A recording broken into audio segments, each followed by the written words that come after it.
This video is the last one that will be covered on the midterm. So we're going to talk about descriptive statistics. So I'd like you to go ahead and get Notebook 9 open. And first we're going to talk about how to calculate the mean. Well, we already know how to do that, but we're going to talk about how to calculate the standard deviation. And then we're going to close with a discussion of the 5-number summary and box plots. So it turns out that the box plot is basically a picture of the 5-number summary. And also say that there are some really helpful graphics and explanations in the notebook. So I'm not going to show much more of this PowerPoint. So like I said, we've already learned a couple ways to calculate the average. NP average or NP mean will work. Now, the new thing that we're going to start importing is scipy.stats. So NumPy doesn't have some of the things we need for data science and statistics, but scipy does. And it turns out that we import it as stats. So it turns out that later in the notebook, we're just going to use the word stats. And we can only do that after an import. And then we're going to be able to use this stats TSTD. Why? Well, there are two ways to calculate the standard deviation, because there's one way if you're talking about the sample, one way if you're talking about the population. Well, what's the difference? Well, let's say we're studying perfectionism on the UNG Dahlonega campus, and there are about 7,000 undergraduates. And let's say that we talk to 200 of them. Well, the ones we talk to, the ones that are actually in the research study, that's our sample. And sample is where we actually have the data. So those are the sample is where we can calculate the mean and the standard deviation and the max and the min and the different functions that we want to calculate. So sample is different than the population. Population is everybody the research applies to. So if we did it with college students, we would hope that it would apply, not maybe even to adults everywhere, but at least we would hope that it would apply to college students in the US. All right. So the population standard deviation actually doesn't have the T in it. If I just do stats.std, then I do get the population standard deviation. Not a big deal, but we're always using the TSTD in this class. Okay, so let's dive into it and see. And oops, let me get rid of the markup there. All right. So let's get the initialization code. And while that's going, you guys should recognize the formula for the average. And this is a little more mathematical way.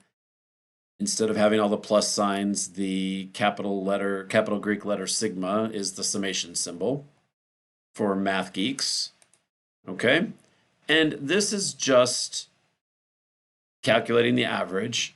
And I want to point out that we refer to the sample average as X bar. Okay. Why? I don't know. It's just become tradition. And that's what we do.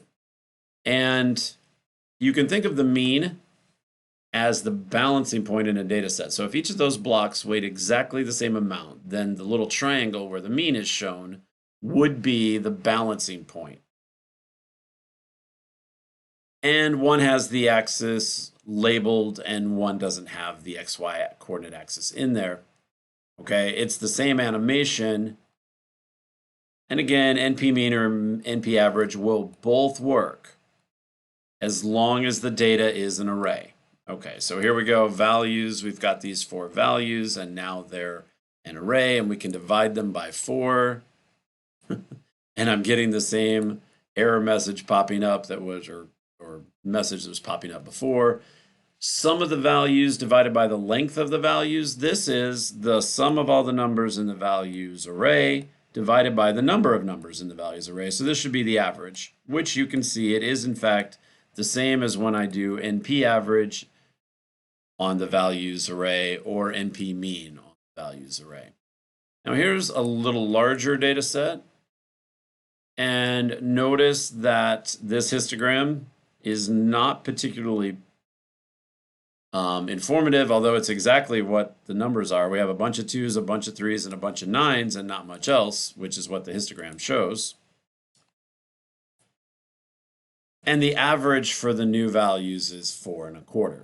Okay, so now, do you need to know this formula? No, you don't, but we're going to get an idea of what it is. All right, so the first thing we do is we're just creating this table with the blank parentheses is just a placeholder. It's an empty table, and to my empty table, I'm adding a column called value, and I'm putting the values in it. All right, so now there's my value table.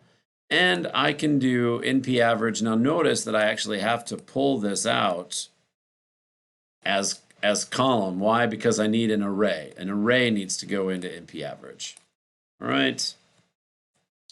And now we're doing the same thing. We're adding the column deviation to it. Why? Well, the deviation is just the value subtracting the mean, right? So 2 minus 4 1/4 is negative 2.25, and 3 minus 4 1/4 is negative 1.25, and so on. And what's the sum of deviations? Sorry, let me make sure I have, I hadn't executed this code block. What's the sum of deviations that equals 0? Why? That's just a check step. The sum of all the deviations should in fact add up to 0, so we know that we're programming this correctly. Now what are we doing? We're squaring all the deviations and making a third column. And there you see it, the 5.0625 is just the deviation squared.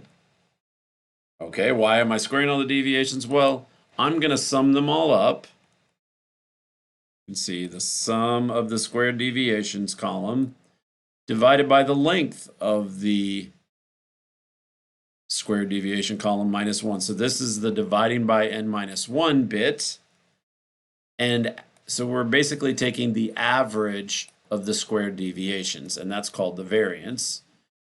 And it's just the square root of the standard deviation is the square root of the variance. Or the variance is the standard deviation squared, whichever way you'd like to think about it. And this was the easiest way to do the square root, to raise it to the power of 1/2. Okay, and we get this standard deviation. So that shows you how it goes, right? That we first made all the deviations, and then we squared all the deviations, and we summed up all the deviations, and we divided by 1 over n minus 1, and then we took the square root. Right, when we summed all those up and multiplied by 1 over n minus 1, we got 10.25, and then we take the square root, and so we find that standard deviation is 3.2156, blah, blah, blah. And now wait, why can't I just do stats.tstd of values and I get, oh look, 3.20156, ... Yeah. So are you going to have to remember that formula? No, but that's just an idea of what it is. It's the average. In some ways, it's the average of the squared deviations. And it tells me the distance in a data set. That's the key thing to remember. That standard deviation basically gives me a measure of when data points are far apart or close together in a data set. Okay, so it says don't use this. Why? This is what I said earlier. This is for the population mean, and the notebook is just making the point that in this course, we're always going to use stats.tstd to calculate the standard deviation. We're always going to use the sample standard deviation. And it does show the difference in the formulas between the sample standard deviation and the population standard deviation. What's easier is to see this biased. So the bias here, which is most obvious by looking at, we actually have the estimator, right, in red and the true value in green. And this is the unbiased estimator, where the estimator is much closer to the true value.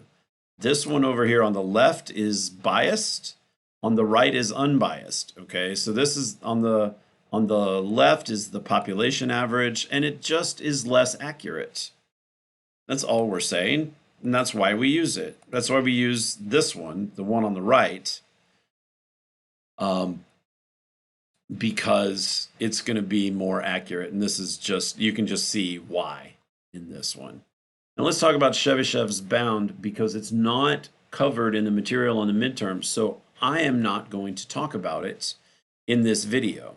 Okay, so I'm going to skip down and start talking about the median, and we've already done this. Wait, so we're going to manually calculate the 50th percentile. So the 50th percentile is 34.0 and the median is 34.0. And if there's an even number of years in the data, remember the median, if I line them up from least to greatest, it's the average of the two in the middle if I have an even number of values in the data set.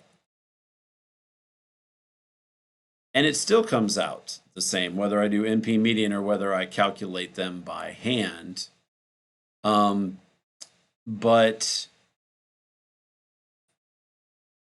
the percentile isn't always right, so we almost always just use NP median, okay? And now we're getting into the 5-number summary and the box plot. So what is the 5-number summary? Well, we start off with the minimum, and then the 25th percentile, 50th percentile, 75th percentile, and the maximum.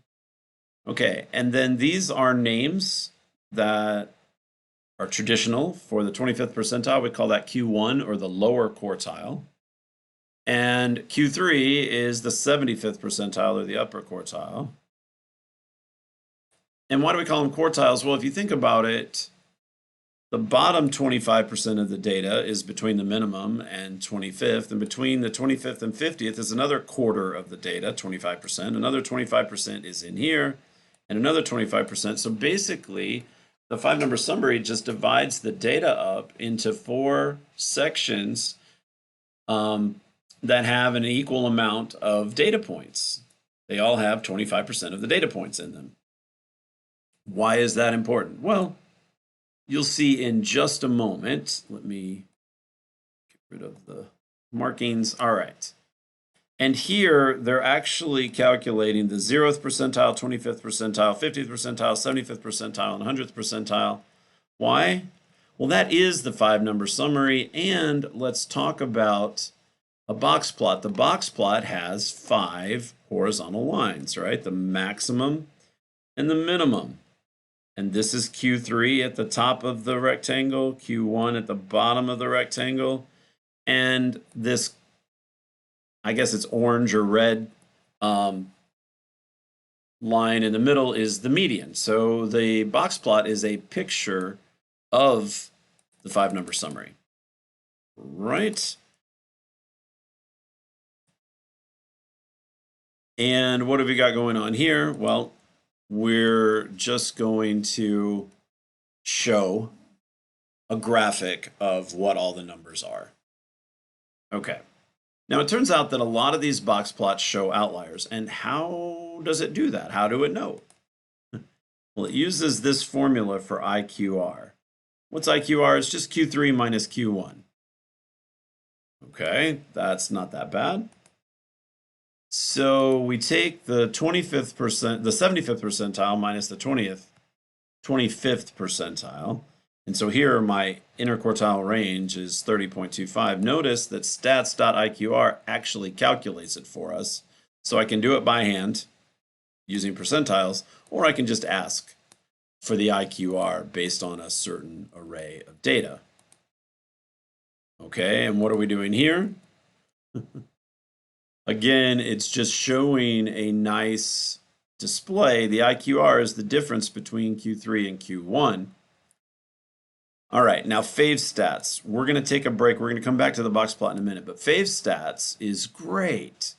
It takes a certain column in a table, a numeric data, and it'll calculate the mean and the standard deviation and the 5-number summary along with the IQR and N.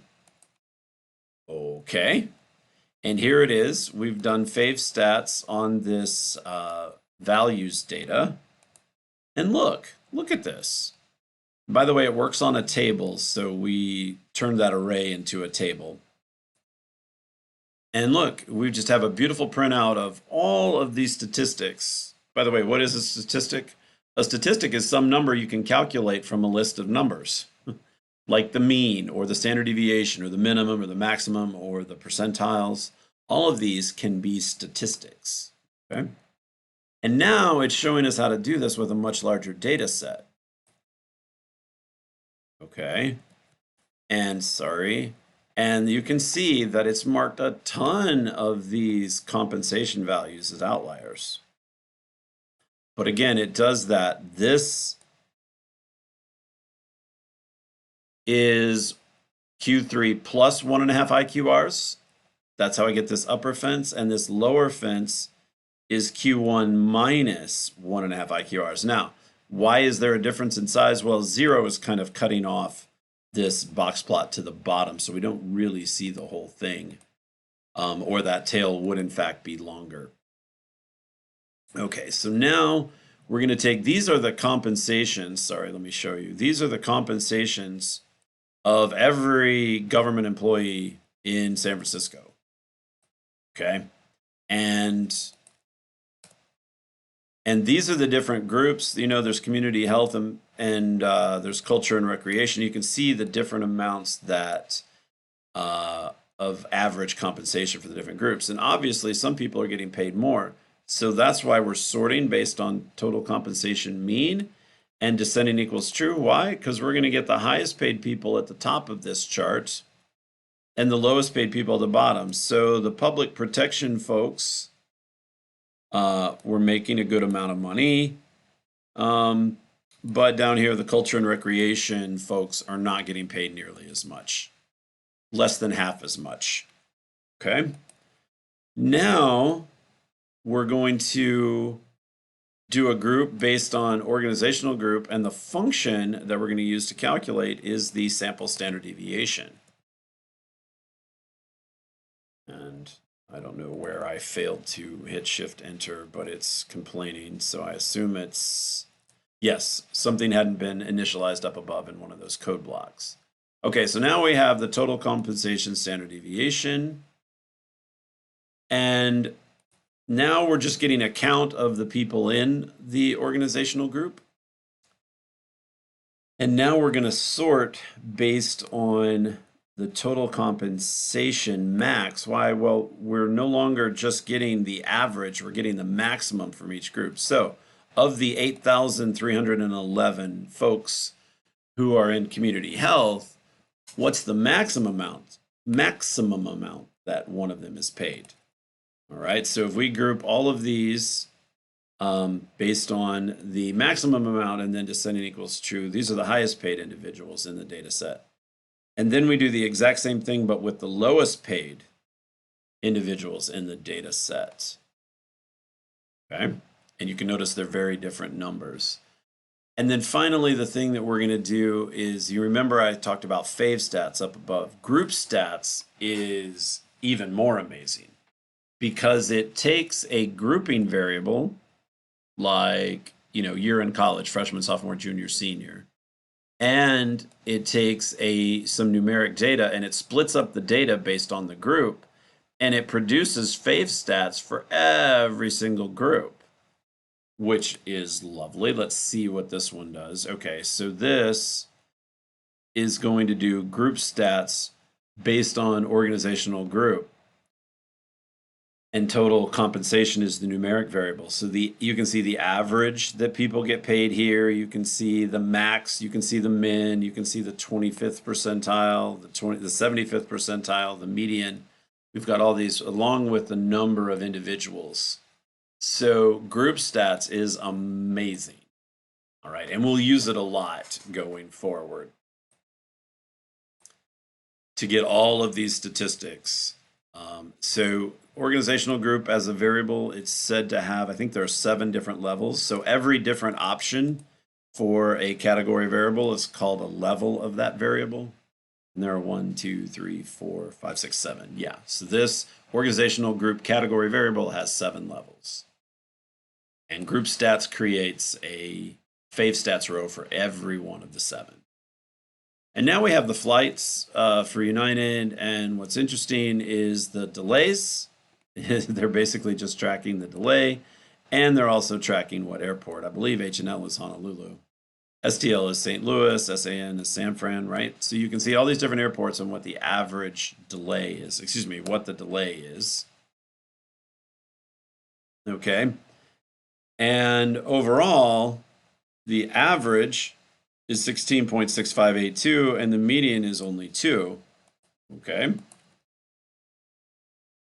And here is, we're using the grouping variable as destination. So every single airport that is in the table is listed here.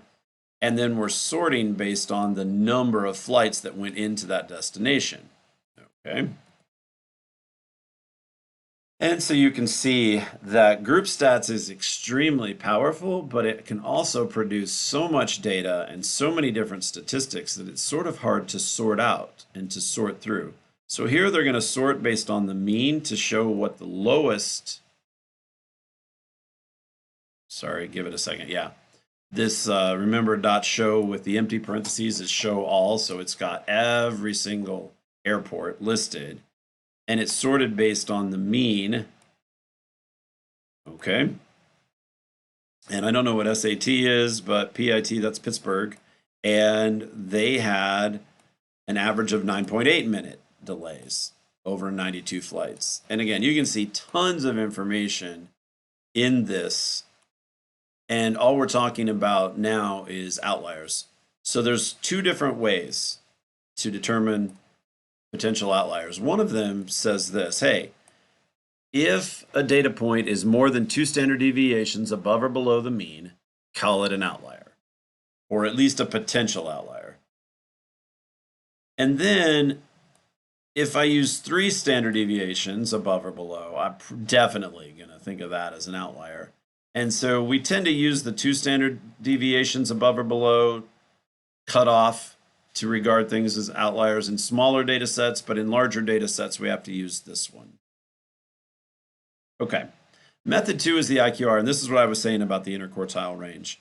So the box plot draws an upper fence at Q3 plus 1.5 times the IQR. And the box plot also draws a lower fence at Q1 minus 1.5 times IQR. And anything that goes beyond the fence is considered an outlier. And here is a picture of all of that. Again, the box plot is using method 2, is using the IQR method. Okay. And method 1, this is showing us the lower bound using method 1 is negative $78,000. Okay. And the method 1 upper bound is almost $300,000. Okay. Then method 2 lower bound is different. Instead of being all the way down at negative 78,000, it's only at negative 62,000. And instead of being near 300,000, the outlier cutoff using method 2 is only about 277,000. Okay, so we do know that method 1 is less likely to identify a particular data point as an outlier than method 2. And you can look at this to find out who has the most outliers. I'm just going to say this. Let me go back up to the box plot. We'll tend to use the box plot in this class. It's not that we can't use any other method, but we do use the box plot a good bit in the second part of this semester to determine outliers. Okay. You guys have a great afternoon and good luck studying for, preparing for, and doing really well on the midterm.